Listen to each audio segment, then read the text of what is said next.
el último tema que vamos a tratar de esta serie. Ha estado muy buena nuestra serie, llevamos ya como tres meses más, probablemente más, revisando este tema. Y terminamos hoy con esta, que es la segunda charla sobre las escuelas del budismo tibetano. Y la semana que entra, el próximo jueves, vamos a tener una ceremonia de puya para cerrar el ciclo. Va a estar aquí Abayaguita con nosotros dirigiendo la puya. Entonces, pues los invito a que vengan a este ritual, un poquito también para, creo que puede ser una ocasión, pues para reflexionar en esta serie que hemos estado viendo, que tiene que ver con la increíble riqueza de la tradición budista que hemos estado viendo a través de su historia, ¿no? Entonces, bueno, pues voy a empezar con esta lámina que muchos de ustedes ya conocen, en donde aparece la línea de tiempo. Ahí está la panorámica histórica de la tradición budista, en donde tenemos primero que nada, pues, el nacimiento del Buda, más o menos en el año de 486, y después su paranirvana, más o menos en el año de 404. Y a partir de este momento surge, pues podríamos decir que surge la tradición budista a partir de las enseñanzas del Buda, ¿no? Surge primero que nada una escuela que llamamos aquí Hinayana, que es la escuela más antigua, la palabra, la escuela que hoy representa a todo el Hinayana es la escuela Theravada, que justamente la palabra Theravada significa la escuela de los antiguos, la escuela de los ancianos, ¿no? De los más experimentados. Entonces es la tradición temprana, podríamos decir, que está recogida en los textos más antiguos. Después, más o menos alrededor del año 0, por ahí, ya se hizo evidente que había ya presente en la tradición budista un nuevo énfasis de práctica, una nueva escuela, una nueva era, podríamos decir, en la tradición budista, que fue el budismo Mahayana, más o menos desde el año 0. Y obviamente, bueno, todas estas tradiciones siguen vivas hasta nuestros días y las podemos distinguir ligeramente unas de otras por el énfasis que hacen en distintos aspectos de la práctica. Y por último, más o menos a partir del siglo VIII, el budismo llegó al Tíbet y ahí tenemos el inicio ya también establecido del budismo Vajrayana, que es el tercero de estos tres caminos, de estos tres yanas, ¿no? Obviamente aquí le estoy poniendo como que una rayita en un momento del tiempo particular, ¿verdad? Una rayita en un momento del tiempo particular, pero esas rayitas pues no fueron así en la historia, fueron muchísimo más difusas, ¿no?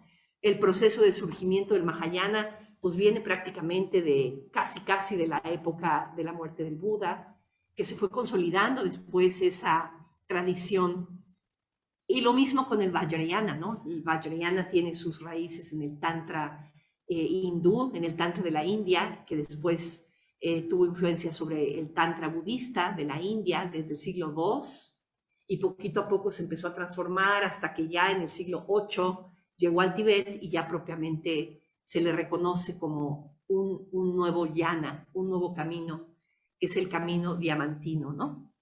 Ahí tenemos también este mapa en donde se ve que el budismo Theravada, en términos generales, viajó hacia el sureste de Asia, el budismo Mahayana hacia el lejano oriente y el budismo Vajrayana o tántrico hacia el norte, hacia el Tíbet y Mongolia.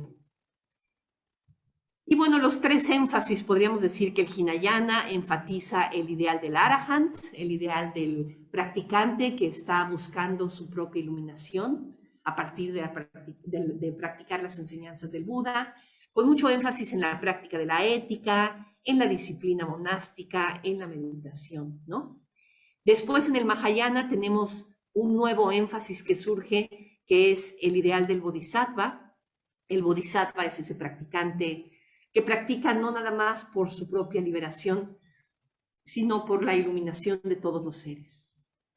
Entonces hay un énfasis en el aspecto altruista de la práctica, en la compasión y en la motivación emocional de la práctica, ¿no? Y por último, el Vajrayana, el budismo tántrico, pues hace un énfasis en la experiencia directa de la iluminación aquí y ahora, digamos, en la posibilidad de abrirte a la iluminación aquí y ahora en tiempo presente, para lo cual usa mucho aspectos simbólicos y rituales que encontramos pues en unas escrituras particulares que se llaman tantras, ¿sí?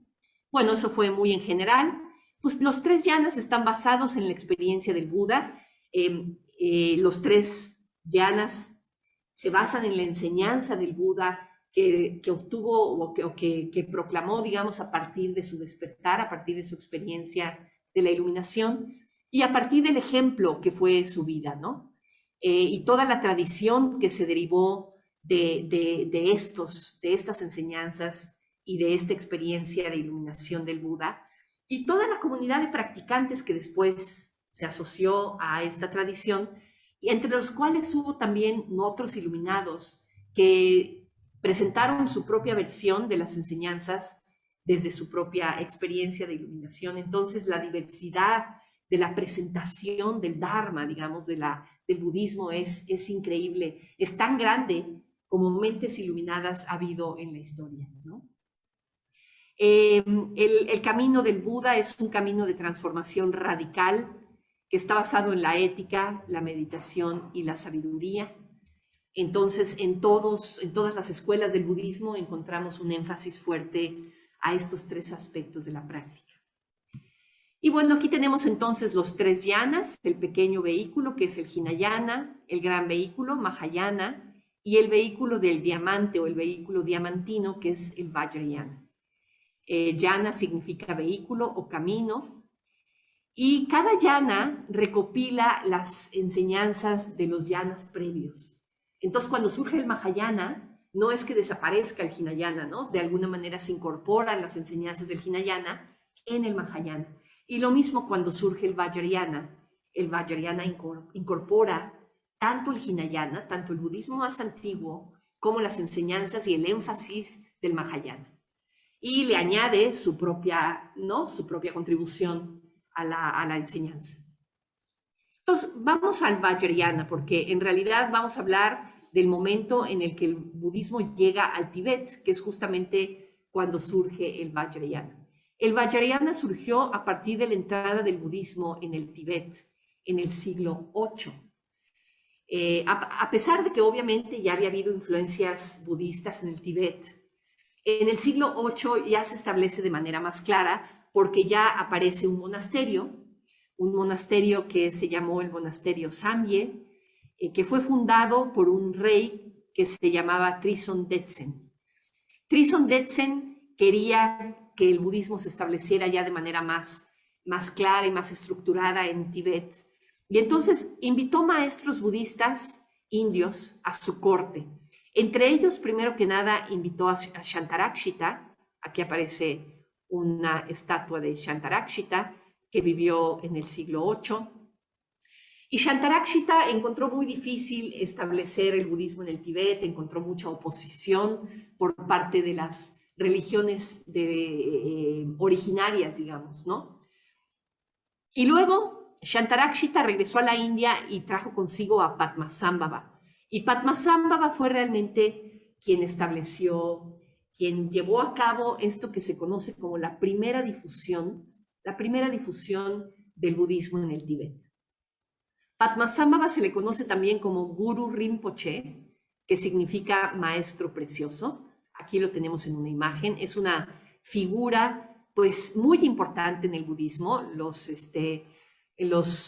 budistas de la tradición Nyingma lo consideran de hecho un segundo Buda, o lo consideran casi como una expresión del mismo Buda Shakyamuni, que ha tomado, digamos, la forma de Padmasambhava para comunicarse en este nuevo contexto, ¿no? Entonces, Padmasambhava es un personaje histórico, también es un bodhisattva arquetípico, digamos, sobre quien se medita y a quien se le considera también una presencia del mundo de lo arquetípico, ¿no? Su nombre significa el nacido del loto, es de origen indio y vivió a mediados del siglo VIII, ¿no? Lo que hizo Padmasambhava fue básicamente viajó de la India al Tíbet y llevó consigo el budismo Mahayana. Él era un practicante del budismo Mahayana muy versado, muy erudito, muy sabio, Pero además, él era practicante del Tantra, el Tantra budista. Él era uno de los famosos Mahasiddhas. Había una tradición de los grandes Mahasiddhas. Maha significa grande, Siddha significa algo así como, casi algo así como mago, una persona que tiene poderes, ¿no? Entonces, en la tradición del Tantra budista de la India, había estos como una especie de chamanes que sí utilizaban técnicas, digamos, pues propiamente sí, de magia, de chamanismo, con el objeto de alcanzar metas espirituales. Y Padmasambhava fue uno de ellos. Entonces fue un gran maestro, pero además fue un gran chamán, un gran mago, podríamos decir. Fue un gran practicante de meditación y fue un hombre súper valiente, ¿no? Que atravesó las montañas para llevar el budismo al Tíbet con una sabiduría inigualable, ¿no? Entonces el Tantra también estuvo presente en aquello que Padmasambhava llevó al Tíbet, ¿no? Pero además en el Tíbet se encontró, digamos, con religiones locales que eran más bien religiones de tipo chamánico, como la religión Bon, por ejemplo, que es una de ellas. Y entonces fue esta especie de amalgama entre estas tres elementos, ¿no? El budismo mahayana con un gran énfasis en el ideal del bodhisattva, el tantra budista con toda su propia tradición de rituales y de simbolismo, y además el chamanismo local. Entonces pueden imaginar qué interesante combinación que dio lugar a esto que conocemos hoy como budismo vajrayana. Bueno, después el budismo vajrayana volvió a decaer en el Tíbet, pues hubo monarcas que estuvieron en contra de él y atacaron a los practicantes budistas durante el siglo IX y el siglo X. Y posteriormente, en el siglo XI, hubo también un rey que invitó a un sabio de la India que se llamó Atisha, y Atisha fue al Tíbet en 1942, pasó él sí varios años ahí, más de una década, y Atisha fue el responsable de lo que se conoce como la segunda difusión del budismo al Tíbet. Entonces tenemos por lo menos estas dos difusiones, estas dos grandes épocas de entrada del budismo al Tíbet. Una en el siglo VIII, que después medio se perdió, evidentemente no se perdió por completo, ¿verdad? Pero se diluyó bastante. Y después la segunda con Atisha en el siglo XI. Y ya de ahí del siglo XI comenzó la diversificación, comenzó el surgimiento de muchas de las escuelas que todavía encontramos hoy en el budismo tibetano. Entonces, durante los primeros siglos después de su llegada al Tíbet, el budismo estuvo bastante unificado, ¿no? Había varios monasterios y en todos los monasterios se observaba el mismo código monástico, que se conoce como Vinaya, la misma disciplina, las mismas normas, digamos, ¿no? Pero poquito a poco empezaron a surgir diferentes escuelas, y no tanto a partir de cismas o a partir de divisiones, de diferencias doctrinales, ni nada así, sino simplemente a partir de distintos énfasis de los maestros, ¿no? En el budismo tibetano hay un gran énfasis en la relación entre el discípulo y el maestro. Al maestro se le conoce como lama. Y aquí estas palabras de Atisha, miren qué interesantes, ¿no? La instrucción directa de tu maestro debe tener más importancia que la instrucción proveniente de las escrituras. Entonces, obviamente esta invitación, digamos, a que establezcas un vínculo tan cercano, tan íntimo con tu maestro, pues hace que el maestro sea básicamente tu conexión con el budismo, ¿no? Y ahora sí que lo que el maestro diga es la forma de budismo que practicas. Y poquito a poco ahí se fueron entonces separando, no tanto escuelas, sino realmente como linajes de transmisión. Linajes de transmisión del gurú a los discípulos, estos distintos linajes más o menos relacionados entre ellos, ¿verdad? Obviamente con muchas cosas en común, pero también con sus énfasis particulares, ¿no? ¿Qué se considera un linaje de transmisión? Pues básicamente una transmisión es como estamos observando en esta foto, es una ordenación, incluye la ordenación dentro de una orden o dentro de una escuela, incluye también como parte de la ordenación una iniciación, Es un ritual tántrico, básicamente, ¿no? En donde muchas veces se te da una práctica de meditación específica con la visualización de algún tipo de deidad budista, ¿no? Budas o bodhisattvas. Y por supuesto, un énfasis particular en un tipo de instrucción, un tipo de doctrina que recibes, ¿no? ¿Qué diferencia había entre las órdenes que fueron surgiendo? Pues básicamente, ¿cuáles eran los textos en los que se basaban, ¿no? Fueron surgiendo textos durante el siglo XI, XII, XIII, XIV, escritos por los distintos maestros, y cada uno de estos textos empezó a fungir como la base de toda esta nueva linaje o de esta nueva escuela que iba surgiendo, ¿no?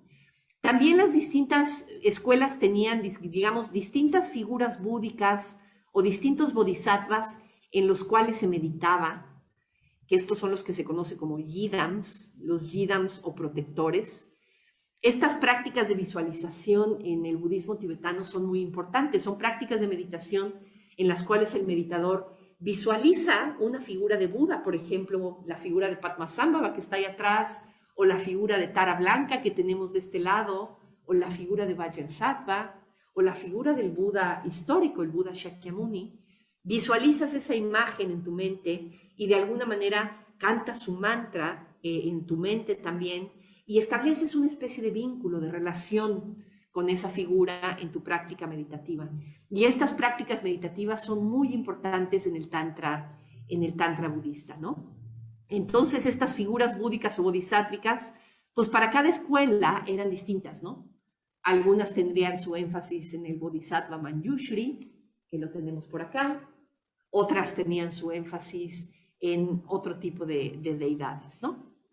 Y bueno, también había prácticas espirituales específicas desarrolladas por cada lama, como ahorita veremos. Y bueno, ¿cuáles son las principales órdenes o escuelas en el budismo tibetano?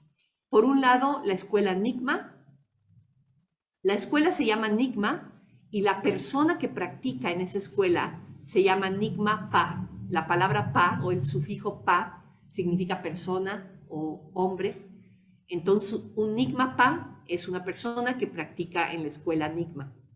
También tenemos a los Kadam, que son los discípulos directos de Atisha, la escuela Shakya, fundada por Drokmi, la escuela Kagyu, fundada por Gampopa, que fue discípulo de Milarepa, ahorita vamos a hablar de esta, y la escuela Gelug, que fue fundada por Tsongkhapa, que de alguna manera reforma las enseñanzas y regresa un poquito a los principios de Atisha de pues 4 siglos antes, ¿no? Entonces, bueno, pues este es las escuelas del budismo tibetano. Ahorita estábamos hablando, ¿verdad, Amelia, Adolfo y yo, de que, bueno, pues el Tíbet como país pues ya no existe, ¿verdad? Y pues todas estas enseñanzas ahorita ya en el Tíbet ya tienen muy poca presencia, los chinos ocuparon en el 59, y el budismo tibetano más bien tuvo una especie de diáspora, ¿verdad?, al resto del mundo. Entonces, pues ya al ratito, ya no le vamos a llamar tibetano, ¿verdad? Quién sabe cómo le vamos a llamar porque pues ya va a ser los descendientes de todas estas escuelas budistas, pero pues ya en el exilio con su propia... ¿Qué va a pasar de aquí a 200 años? No sé, me imagino cómo va a ser, ¿verdad? Pero evidentemente pues el budismo sigue evolucionando y esto que estamos viendo hoy en el mundo actual pues tendrá su efecto en el futuro del budismo en el mundo, ¿no? Entonces, bueno, pues ahorita no vamos a llegar tanto hasta el siglo XX, sino más bien nos vamos a quedar por ahí del siglo XV, que fue cuando surgió la tradición Gelug. Pero bueno, la semana pasada vimos a la escuela Nyingma y a la escuela Kadam. Y hoy vamos a ver rápidamente a la escuela Shakya, a la escuela Kagyu y a la escuela Gelug.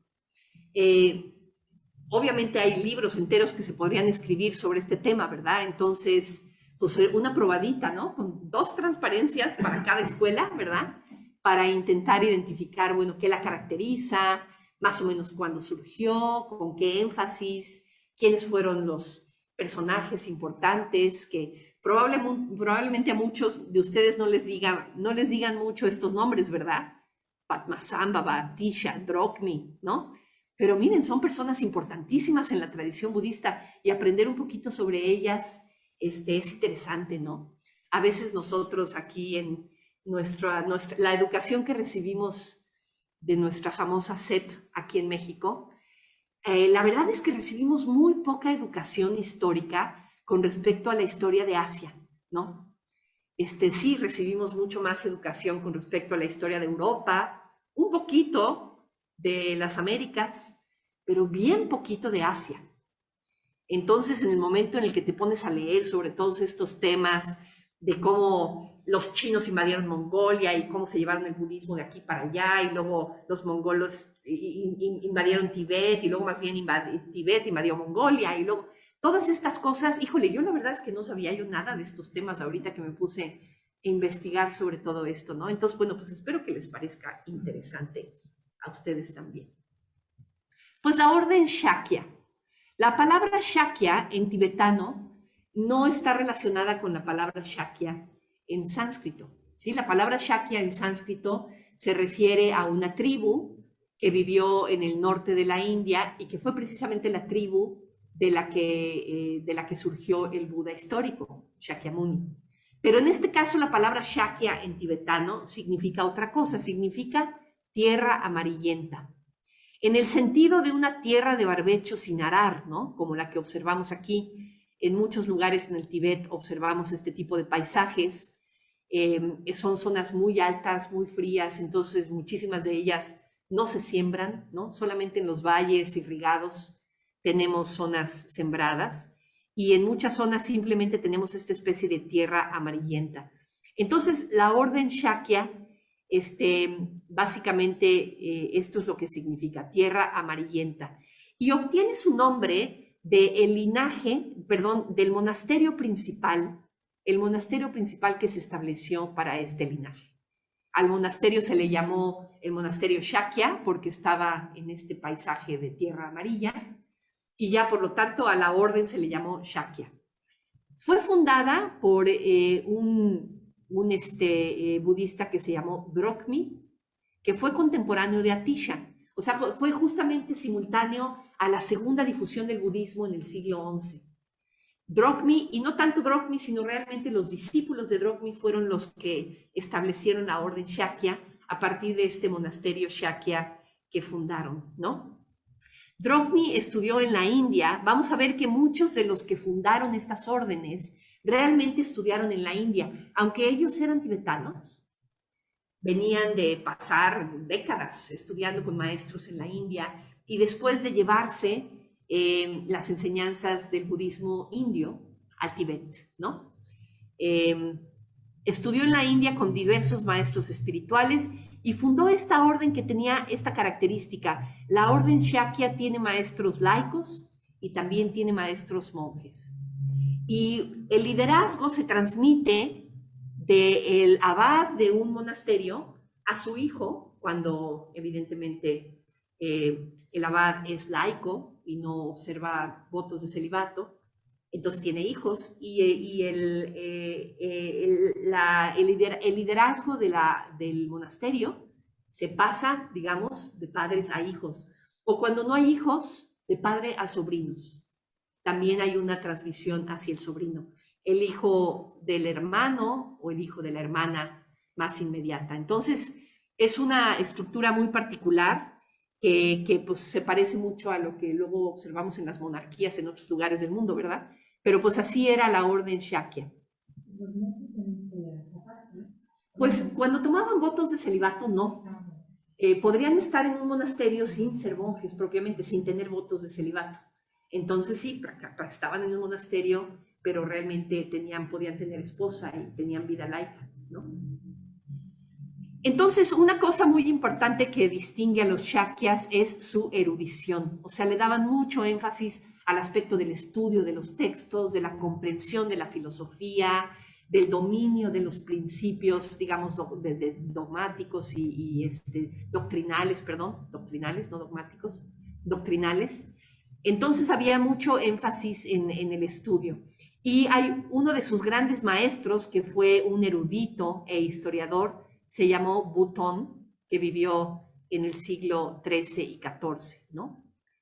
Fíjense, una cosa bien importante que hicieron los Shakyapas fue que convirtieron a los mongoles al budismo. Fue una época en la que el Tíbet colonizó o invadió el budismo, podríamos decir, y fueron justamente los Shakyapas los que se encargaron de expandir el budismo por Mongolia. Entonces Mongolia se convirtió al budismo precisamente desde la tradición Shakya. Después también los mongoles invadieron el Tíbet y después invadieron China. Entonces esto llevó a que, o sea, había como invasiones de un lado para otro, ¿no? Pero esto llevó a que la tradición Shakya en un momento dado estuviera presente en lo que ahora es, digamos, la altiplanicie del Tíbet, más todo lo que ahora es Mongolia y todo lo que ahora es China. La tradición Shakya dominó en toda esa zona durante mucho tiempo. Tuvo una influencia muy grande y ostentó un gran poder político, porque no nada más se metía en los aspectos religiosos del Estado, sino en el gobierno mismo, ¿no? Y esto sucedió más o menos entre los siglos XIII y XIV. De hecho, hubo un maestro muy importante que se llamó Pakpa, que fue un maestro Shakyapa del siglo XIII, y que fue el gurú de Kublai Khan. Kublai Khan es este guerrero súper famoso, mongol, que fue de hecho bastante sanguinario, pero que por alguna razón decidió que era budista, ¿verdad? Se decidió que iba a imponer el budismo en todos lados y de hecho quería redactar una ley para obligar a que todos los tibetanos practicaran bajo la tradición Shakya, ¿no? Muy al estilo como guerrero de Kublai Khan. Pero Pakpa no estuvo de acuerdo con esta ley, pues dijo que no estaría en conformidad con el Dharma, ¿no? Pakpa tenía esta visión de que realmente que cada quien practicara en la tradición que le convenciera, que una cosa que era importantísima era esta libertad de credo, podríamos decirlo así, pero libertad de elegir en qué contexto quería cada quien practicar. Y eso ha sido algo que ha caracterizado a la mayoría de los budistas a lo largo de la historia, ¿no? Los budistas en general no han llegado a imponer su religión, sus principios de práctica a donde llegan, sino ha sido más bien una entrada como más natural a partir de que la gente lo practica y pues eso se transmite a la cultura local en donde van llegando, ¿no? Cuando los mongoles decayeron, la orden Shakya perdió dominancia y fue sustituida en importancia por la orden Kagyu. Pero la orden Shakya sigue existiendo aún hasta el día de hoy. Y aún hasta el día de hoy tienen su líder, que es el equivalente de su Dalai Lama, podríamos decir, que también se va encontrando de una reencarnación a otra a través del tiempo. El líder de ellos se llama Shakya Trisin y vive ahora en Darjeeling después de escapar del Tíbet, igual que el Dalai Lama de la tradición Gelug, escapó del Tíbet, terminó en Darjeeling y desde ahí está todavía enseñando y todavía, digamos, coordinando, dirigiendo a la sangha de la tradición Shakya. El énfasis de la práctica de los Shakyas está en una enseñanza que se conoce como la enseñanza de Lamdre. Lamdre significa más o menos algo así como el camino gradual. Y básicamente de lo que habla es de cómo en el transitar del camino vamos, digamos, obteniendo los frutos de la práctica, ¿no? O sea, el camino es en sí la meta. Entonces, estamos hablando de una forma de práctica que es gradual y que te va llevando poquito a poco a la meta, pero conforme vas andando el camino, en sí vas conectando con la meta. Y también uno de los principales deidades en las cuales se medita es esta figura muy extraña que se llama Jevajra. Jevajra es una figura que está en un abrazo sexual con su consorte, que tiene muchos brazos, ¿no? Es una figura que a veces se presenta también como colérica, una figura tántrica compleja, ¿no? Y la tradición Shakya plantea mucha de su práctica en la visualización de Jevajra y las cualidades que recibes a partir de esta visualización. Bueno, pues esa es la tradición Shakya. Ahora, la orden Kagyu, la palabra Ka significa hablar y la palabra Kagyu significa tradición. Entonces podríamos decir es que es como la escuela del linaje oral. Y también se le llama la escuela de los sombreros rojos, porque como parte de su ordenación hay toda una ceremonia en donde la persona que se ordena recibe el sombrero rojo, ¿no? Que es un símbolo de que está en contacto con... ¿Aquí? ¿Es así? Es así el sombrero rojo, ¿verdad? Sí, tú los has visto, a Valleguita. Recibe ese sombrero rojo en el momento en el que se ordena, que es el momento en el que está en contacto con el Yidam, precisamente, ¿no? Los de la escuela Kagyu enfatizan poco el estudio de las escrituras. Más bien, ellos enfatizan la importancia de la transmisión oral con el guru. Esto que le llaman la instrucción susurrada al oído, ¿no? Es todo un concepto. La instrucción susurrada al oído de guru a discípulo. Y esta transmisión, digamos, mucho tiene que ver con prácticas de meditación y con la comprensión de la realidad desde la experiencia meditativa, ¿no? Esta escuela se remonta al siglo XI con un maestro bhutanés que se llamaba Marpa. Marpa, bueno, es de Bután, pero en realidad era el Tíbet en aquel entonces. Entonces, él era de origen, podríamos decir, tibetano, pero fue discípulo de Naropa. Es un linaje muy bonito en donde hay un maestro que se llama Tilopa. Tilopa es maestro de Naropa, Naropa es maestro de Marpa, Marpa es maestro de Milarepa. Así se va un linaje, una línea súper bonita de practicantes de la escuela Kagyu. Pero todo podríamos decir que comienza con Naropa en la India, que después Marpa practica con él. A Marpa se le llamaba Marpa el traductor, que vivió en el siglo XI, ¿no? Y fue el traductor porque efectivamente fue a la India y se trajo muchos de los textos de la India y los tradujo al tibetano. Entonces después Marpa tuvo un discípulo que fue su discípulo estrella, importantísimo, que se llamó Milarepa. Milarepa fue el discípulo de Marpa y realmente la tradición Kagyu se deriva de Milarepa, ¿no? Milarepa fue un yogi, aquí lo tenemos en la foto, generalmente nada más vestido con un mantito de algodón, encerrado en una cueva meditando, ¿no?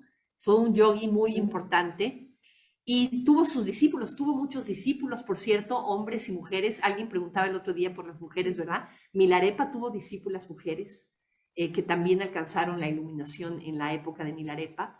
Y uno de esos discípulos fue Gampopa, y Gampopa fue quien formó formalmente la orden Kagyu, ¿no? Entonces ahí tenemos toda esta tradición asociada con Marpa, Milarepa y Gampopa, ¿no? Milarepa, pues por supuesto que es la estrella de la historia, ¿no? Milarepa creció como un niño de una familia muy pobre, que fue despojado de sus bienes, de sus riquezas por su familia política, por los hermanos del padre. Y entonces su mamá lo animó a que estudiara magia negra para vengarse de estos tíos malditos, ¿no? Y pues eso hizo Milarepa, ¿no? Se fue a estudiar magia negra y entonces ocasionó una tormenta de granizo arriba de la casa donde estaban sus tíos. ¡Prum! Murieron 35 personas. 35 personas murieron a partir de su brujería, digamos, se dice. Entonces, después Milarepa se arrepintió y se dio cuenta del mal karma que había generado esta acción y de que se tenía que iluminar en esta misma vida, porque si no iba a tener un renacimiento muy, muy desafortunado. Entonces estuvo practicando con Marpa y Marpa inicialmente lo estuvo sometiendo a unas disciplinas súper fuertes, súper estrictas, ¿no? Un poco con la intención de que Milarepa fuera limpiando su karma, ¿no? Entonces esto fue preparando a Milarepa para una vida. Después se fue a practicar 12 años a las montañas, él solo, y ahí fue donde practicó, digamos, se convirtió en un yogi. Una cosa muy importante de Milarepa fue la transmisión de toda una forma de abordar la meditación que se llama Mahamudra, que tiene que ver con la realización sin esfuerzo de la vacuidad. una práctica que tiene que ver con entrar en un estado de relajación profunda y desde ese estado de relajación profunda abrirte a las marcas de la existencia condicionada y comprender la vacuidad, ¿no? La práctica de los Kagyus está basada en la enseñanza de Naropa. Hay unas 6 prácticas que se conocen como los 6 yogas de Naropa. Uno de ellos es la práctica del tumo, ahorita les voy a decir qué es. Pero Milarepa también se le caracterizó, se le conoció porque fue un poeta, escribía canciones, ¿no? Entonces transmitió su mensaje de esa manera. Aquí tenemos a las 6 yogas de Naropa, no las voy a explicar en detalle, pero tenemos la yoga del calor interno, que es la del tumo, la yoga del cuerpo ilusorio, que implica, digamos, darte cuenta de lo ilusorio del yo, la yoga de la luz radiante, que es precisamente Mahamudra, ¿no? El contacto con la vacuidad, la yoga de los sueños, la yoga del estado intermedio y la yoga de la transferencia de la conciencia. Y a los 45 años fue cuando estuvo 12 años en una cueva. Ahí tenemos el paisaje en el cual meditaba Milarepa. Ahí está su cueva, en este lugarcito. Ahí estuvo 12 años practicando hasta que alcanzó la iluminación. Tomó discípulos hombres y mujeres y murió a los 83 años, envenenado por uno de sus discípulos, desgraciadamente. Muy raro que un maestro de ese nivel termine asesinado de esa forma, pero bueno, ya ven, en todos lados se cuecen habas, ¿verdad? En esta orden de los Kagyus hubo muchas subórdenes y muchos linajes, digamos. Una de ellas se conoce como la Karmapa, la orden Karmapa, que es la de los sombreros negros, y fueron los Karmapas los que iniciaron esta tradición que conocemos como la tradición de los Tulkus, que es esta tradición, digamos, como que el maestro de un linaje, que se considera un maestro iluminado, en el momento en el que muere su cuerpo, elige dónde renacer y entonces hay alguien que lo reconoce una vez que ya es un niño o un adolescente y se lo traen, esos son los tulkus, se lo traen a un monasterio a instruirlo y a que retome, digamos, el papel que había tomado su reencarnación previa, ¿no? Entonces, esta es una costumbre, esta es una concepción de la práctica budista que viene mucho del budismo tibetano. Bueno, y por último, la orden Gelug es la palabra Gelug significa los virtuosos, y como decía mi maestro Sangharakshita, no porque los demás no fueran virtuosos, ¿no? Sino porque, digamos, el fuerte de la orden Gelug era precisamente la práctica de la virtud, la práctica de la ética. Fue la orden para diferenciarse de los sombreros rojos y los sombreros negros, y otra orden incluso que era de los sombreros blancos. Esta se llama de los sombreros amarillos. Y es la primera orden 100% de origen tibetano, porque el maestro que la fundó, que se llama Tsongkhapa, se formó completamente en el Tíbet. Él ya no viajó a la India, ya no tuvo tanto contacto con maestros indios, sino fue 100% tibetano. Y es la escuela a la que pertenecen la tradición de los Dalai Lamas, ¿sí? Tsongkhapa estudió con maestros de casi todas las tradiciones tibetanas. Entonces tiene una influencia muy diversa. Y esto nos habla de la versatilidad que había, ¿no? De practicar en las distintas escuelas. De hecho, nuestro propio maestro, Sangharakshita, recibió ordenaciones en la orden Nyingma y en la orden Gelugpa. Entonces, sigue presente esa abordaje, digamos, de realmente no hacer una división así como rígida entre una tradición y otra, ¿no? Entonces, Tsongkhapa practicó en la tradición, en el linaje Shakya, en la tradición Yonang, que fue también una orden cercana a la Shakya, en la tradición Kagyu, en la Kadam y en la Nyingma. Ahí tuvo maestros de todas esas diferentes tradiciones. Fue el seguidor de la escuela Madhyamaka, del budismo Mahayana, es decir, es una escuela que enfatiza que todos los fenómenos están vacuos, están vacíos de una existencia sólida y definida y absoluta, ¿no? Entonces, es precisamente la tradición de Nagarjuna, Lo menciono porque lo vimos aquí en una de las clases, ¿verdad? Justamente a la escuela Madhyamaka y a Nagarjuna. Pero también Tsongkhapa, digamos, se considera que es por un lado como un santo y por un lado como un erudito. Y decía Bante en un libro que estuve yo leyendo, ¿no? Que generalmente los santos no son eruditos y los eruditos no son santos, ¿no? Pero que Tsongkhapa combina esas dos cualidades de manera súper completa. Realmente Tsongkhapa es una persona muy, muy especial. Fue realmente un genio del budismo, ¿no? Y combina entonces el estudio, el análisis, la ética, la disciplina monástica. Y se le conoce como el reformador del Tíbet, porque llegó un momento en el que algunas de las escuelas ya habían caído en un poquito como de libertinaje, en un poquito de, pues una cierta laxitud de la disciplina y ciertos abusos, y Tsongkhapa eliminó todos estos abusos en la disciplina, organizó y unificó a la sangha monástica y ofreció una disciplina coherente, y de hecho los practicantes de la tradición Gelug consideran a Tsongkhapa un bodhisattva, digamos, una emanación del bodhisattva arquetípico Manjushri, que vivió, digamos, en carne y hueso en ese momento en Tibet.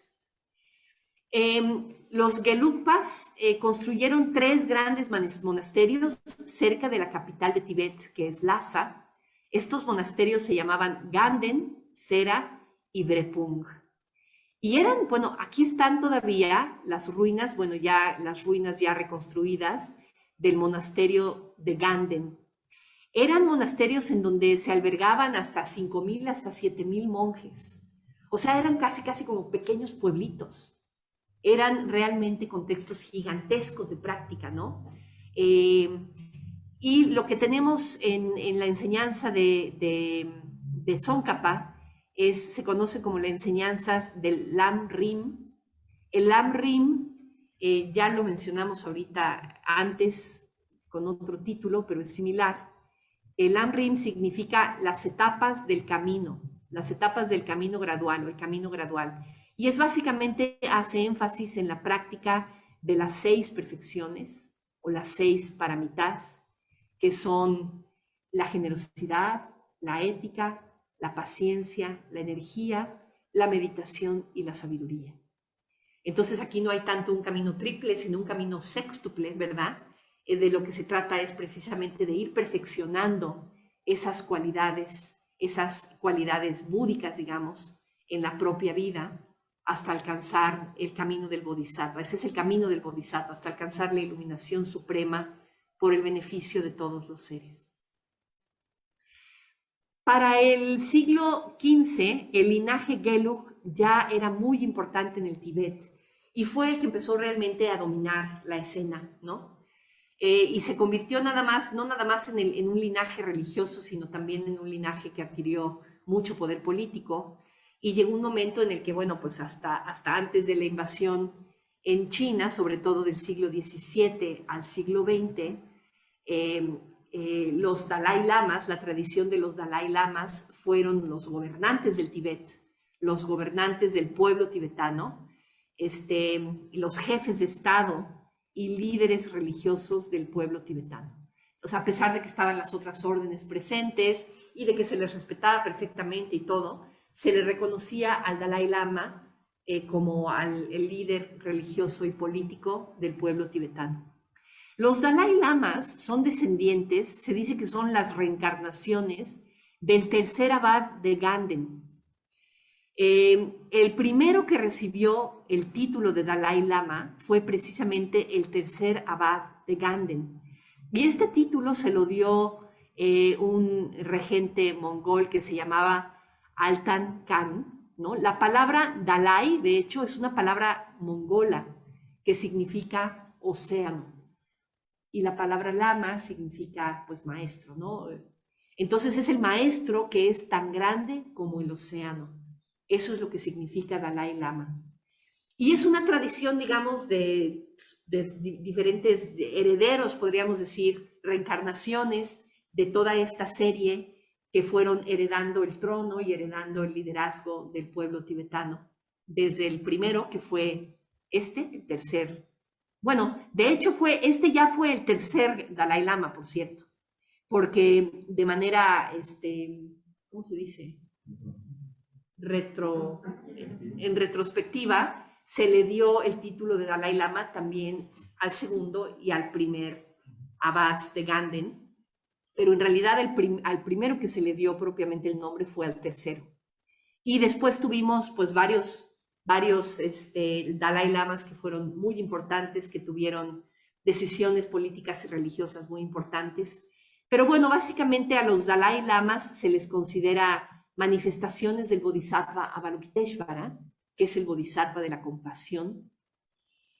Y al Dalai Lama, en el momento en el que un Dalai Lama muere, se supone que toma una reencarnación en un pequeño niño, deja ciertas indicaciones de dónde se le puede buscar. Y entonces hay otro lama que se conoce como el Panchen Lama, y el Panchen Lama es el que encuentra al Dalai Lama. Y después, cuando se muere el Panchen Lama, el Dalai Lama es el que encuentra al siguiente Panchen Lama. Entonces hay una especie ahí como de ping-pong, ¿no? Entre el Dalai Lama y el Panchen Lama. El Panchen Lama actual lo atraparon los chinos y lo tienen desde que era niño y lo tienen como preso político. Entonces, bueno, el Dalai Lama actual, que aquí lo tenemos en la foto, Tenzin Gyatso, que nació en 1935, y como ustedes saben, le dieron el premio Nobel en el 89, ¿verdad, Amelia? ¿Sería 89 o 85? Entonces, en 89 recibió el premio Nobel de la Paz, ¿no? Como ustedes saben, ya estando en el exilio, porque salió del Tíbet, pues en el año de, pues creo que 61, por ahí, 60, en el momento en el que los chinos invadieron el Tíbet. Es curioso porque aquí lo tenemos de chiquito cuando lo encontraron, ¿no? Ahí tenía 5 años. 5 años cuando lo encontraron y dijeron, este es el nuevo Dalai Lama.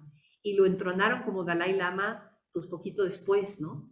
Entonces lo educaron, lo formaron desde muy temprano, desde que era niño, en toda la tradición budista, y pues el hombre lleva practicando pues décadas, con una práctica increíblemente sólida, y bueno, es evidente su mente compasiva, ¿no? Es realmente un ejemplar maravilloso de practicante budista. Aunque como él dice, él es simplemente un monje.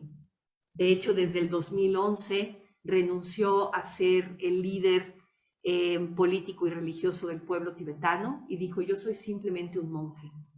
Y como lo decían, parece que algunas ¿cómo se les llama estas? Premoniciones, no premoniciones, profecías. Algunas profecías desde hace tiempo decían que el 14º Dalai Lama iba a ser el último.